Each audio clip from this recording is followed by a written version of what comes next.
Hi అండి. Evening టైంలో ఈ విధంగా బ్రెడ్‌తో శాండ్‌విచ్ అయితే ప్రిపేర్ చేసుకోవచ్చు.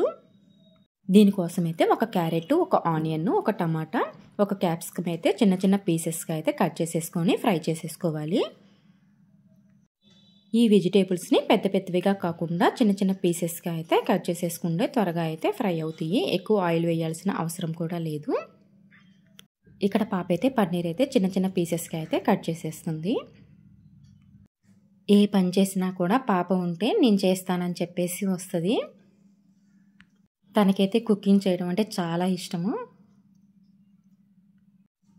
ఇప్పుడు స్టవ్ వెలిగించుకొని ఒక ప్యాన్ పెట్టేసేసుకొని 1 టేబుల్ స్పూన్ అయితే గీ వేసుకోవాలి.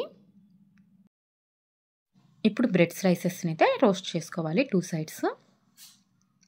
ఎక్కువ టైం కూడా పట్టదు. ఈవినింగ్ స్నాక్స్‌గా కానీ, మార్నింగ్ బ్రేక్‌ఫాస్ట్‌గా కానీ మనకి ఎక్కువ టైం లేనప్పుడు ఈ విధంగా అయితే పిల్లలకి చేసి పెట్టేయొచ్చు. ఈ బ్రెడ్ పీసెస్ అయితే చాలా సాఫ్ట్‌గా ఉన్నాయి. ఈ విధంగా 2 సైడ్స్ అయితే గీ అప్లై చేసేసుకొని టోస్ట్ చేసేసుకుందాము.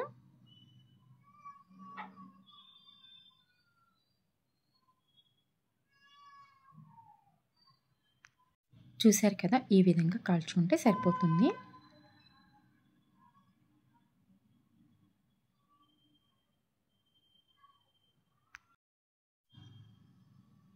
ఇప్పుడు మనం దీంట్లోకి ఇందాక రెడీ చేసుకున్నాం కదా, ఆ కర్రీని అయితే దీంట్లోకి పెట్టేసేసుకొని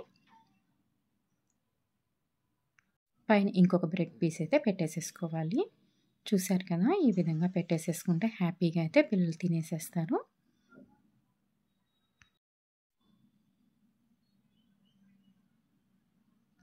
ఇంక దీంట్లోకి టమాటా కెచప్ వేసుకొని పిల్లలైతే హ్యాపీగా తినేస్తారు. అంతేనండి, ఇంట్లోనే హ్యాపీగా బ్రెడ్ శాండ్విచ్ అయితే ఈజీగా ప్రిపేర్ చేసేసుకోవచ్చు. ఈ వీడియో నచ్చినట్టయితే please like, share and subscribe to my channel.